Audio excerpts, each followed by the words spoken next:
Hi, welcome to my capstone presentation. My project is titled Lumber Mills and Certifications. Who knew it would be this hard? My name is Ashley Rosales. I am graduating from the program on the environment at the University of Washington.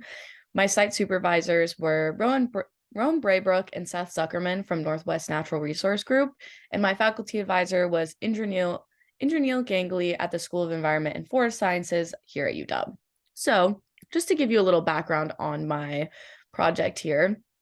Although lumber is a renewable research, unregulated forest practices lead to environmental degradation and it contributes to climate change. So that's kind of why I wanted to do this. Green certifications and FSC certifications help to inform consumers that the lumber they are purchasing comes from a sustainable source.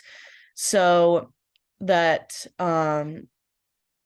However, there is a disconnect between forests that are FSC certified and lumber mills that are FSC certified. So basically, there's a lot of forest land that is FSC certified, but there isn't a lot of lumber mills that are processing and exporting FSC certified wood. And Northwest Natural Resource Group wanted me to address why the lumber mills weren't getting certified. So they really had no idea. They were just wanting me to do that. They are a nonprofit that does for sustainable forest management, and they also do FSC group certification.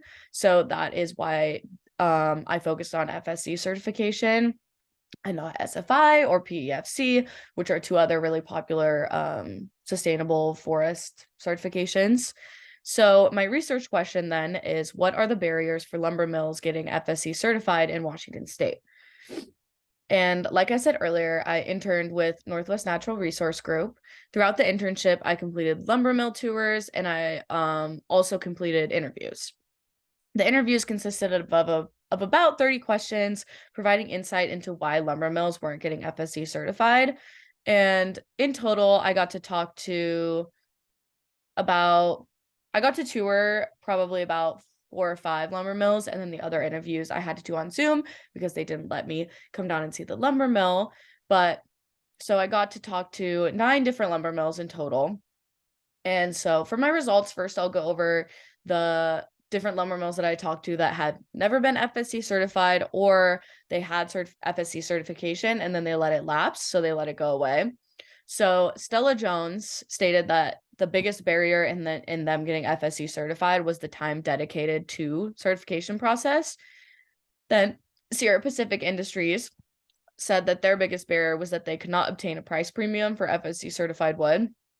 Alta Forest Products said that the cost of certification was their biggest barrier. Mankey Lumber Co. said that it was lack of consumer interest. Merrill and Ring also said lack of consumer interest. And then Fritsch said could not obtain a price premium for FSC certified wood. So then, as you can tell, I have a little graph down there. And this graph shows I took the top 2 barriers that each lumber mill had said, and I had graphed them based on the different ones. And so, as you can tell, cannot obtain a price premium is the biggest one, so it's the most common one, and then second common is lack of consumer interest. So to continue my results, the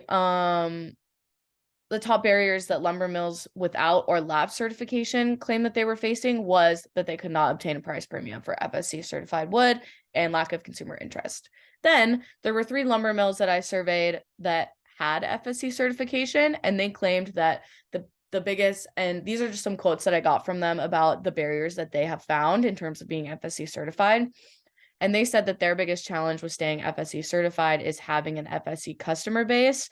And then we expected to sell our FSC certified products at higher prices. And then I do not at this time believe there is an economic benefit to FSC certification. So in terms of implications, the Washington Forest Management standards are already very high. Therefore, lumber mills are not getting a green premium for their FSC certified wood, which means that when you go into the store and you're buying lumber, people aren't willing to spend the extra money for the FSC certified wood because they know that the standards in Washington are already so high. So if they're getting wood from a Washington mill, they realize that they don't need to spend that extra money for the FSC certification. And so it's not selling. And FSC certification will not expand in Washington without major changes because of the lack of a price premium for FSC certified wood. So if there is a way for FSC to somehow create a price premium, they tried with lead certification, it failed. And if they aren't able to expand and get a price premium in Washington State, then more lumber mills are going to let their certification lapse and no more are even going to get certified. So I have a little graph in this implication section that shows that there is FSC certified properties in Oregon and Washington. There just isn't lumber mills. So that is my project and my internship.